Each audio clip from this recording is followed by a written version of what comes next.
ওই জন্যই তো 10 বছর পরে খোকা আবার এলো ঘরে খোকা, বাদশাহী জ্যাকেট পরে, লাল জুতো পালিশ করে পালিশ করে পালিশ করে। প্রচণ্ড ভালো লাগলো, কেননা আপাতত তো মানে আজকাল খুব একটা এরকম লঞ্চেস খুব একটা হয় না সব ছবির। থ্যাঙ্কস টু পিএস এন্টারটেনমেন্ট যারা এটা আয়োজন করেছে, আর ভীষণ ভালো লাগলো। বাংলা ছবি, মেইন স্ট্রিম ছবি আবার আসছে ভালোভাবে। সোমবারেও এত লোকজন জড়ো হয়ে গেছে দেখে খুব ভালো লাগছে। It's very nice to C the gathering.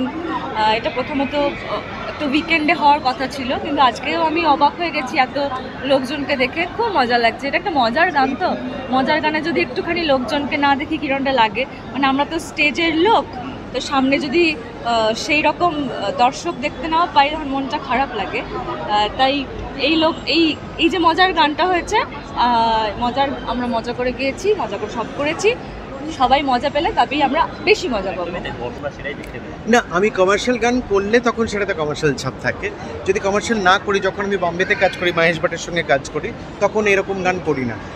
Commercial মানে হচ্ছে যেটা সকলের কাছে পৌঁছতে পারে, তো সেটার মূল লক্ষ্যটা থাকে, তো সেই জন্য আমি সেটা করি। ওই জন্যই তো 10 বছর পরে খোকা আবার এলো ঘরে খোকা, বাদশাহী জ্যাকেট পরে, লাল জুতো পালিশ করে পালিশ করে পালিশ করে। তো এই পালিশ করে আসা মানে আবার ঝেড়ে ঝুড়ে খোকা এসেছে। আশা করি খোকাকে আবার গ্রহণ করবে খোকা যখন এসেছে। তোমার সহজ ভাষায় যদি উত্তর দিতে হয় যে কমার্শিয়াল ছবি আসা উচিত কি, কমার্শিয়াল গান আসা উচিত কি না, কতটা প্রয়োজনীয়, ডেফিনেটলি কমার্শিয়াল মানে কথাতেই আছে যেটা থেকে কমার্স আসে, মানে যেখান থেকে বাণিজ্যিকভাবে সাকসেস আসে। শুধু বাণিজ্যিকভাবে নয়, সকল মানুষ, মানে যদি 100%টা হয় বাংলার মানুষকে ধরি তাহলে যত বেশি শতাংশ মানুষ সেটাকে গ্রহণ করে, সেই রকম প্রোডাক্ট বানানো দরকার, যেরকম সাউথে হয়। সেখানে নির্ভেজালভাবে সেই জিনিসটা হওয়া উচিত। তো সেটাই আমরা আগে করেছি। এখন সামহাও সেই জিনিসটা ডিসজয়েন্ট আছে, যে যার নিজের সুবিধে অসুবিধের জন্যে কাকে কাকে নিয়ে কী করে, টিমটাকে ক্রিয়েট করে, সেই জন্য সেই জিনিসটা সেরকমভাবে আর হয় না। যদি আবার মানুষ নিরপেক্ষভাবে নির্ভেজাল হয়ে লক্ষ্যটা শুধুই রাখে মানুষকে রিচ করার জন্য, তাহলে আবার হতে বাধ্য, না হওয়ার তো কোনো কারণ নেই। এখন সব থেকে বেশি একটা ট্রেন্ড চলে এসেছে রিলস। রিলসের মাধ্যমে বেশি ভাইরাল হওয়া যায়, সেটা যে কোনো গানেই হোক না কেন। তোমরা সেটাতে কি এখনো তোমরাও রিল বানাও, বা তোমরা কতটা বেশি? দেখো, সময়ের সঙ্গে সঙ্গে যখন যেটা হয় তার সঙ্গেই স্রোতে বইতে হয়। তো এখন যদি রিলস হচ্ছে, এখন যদি আমি বলি না আমি ওই রিয়েলের যুগের মানুষ, রিলসের যুগ না, সেটা বোকামি হবে। সময়ের সঙ্গে যাওয়াটাই ভালো, তাতে মনটাও ভালো থাকে, ইয়াং থাকা যায়।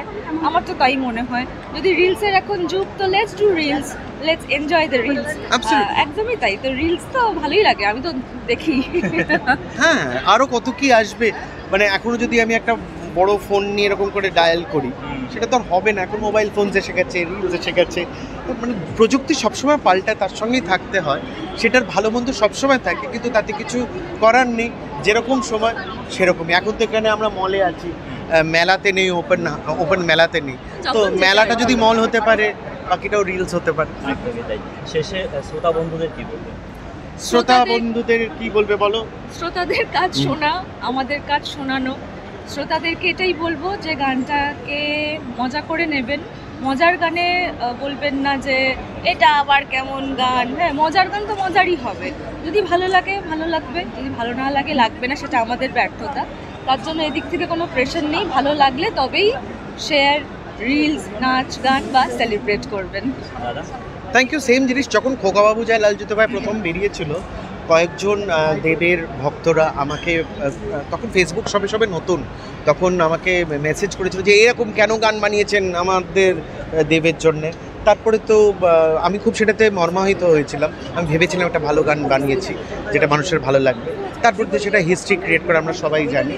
তো আজও হয়তো এরকম কিছু মানুষের সব জিনিস কি সবসময় ভালো লাগে, তা তো হতে পারে না। কিন্তু বেশিরভাগ যদি মানুষের ভালো লাগে, তারা প্লিজ গলা তুলে আপনারা কমেন্ট করবেন। ভালো লাগলে, খারাপ লাগলেও বলবেন, তাহলে পরবর্তীকালে আবার আমরা সংশোধন করে আবার ভালো জিনিস দিতে পারবো। Thank you.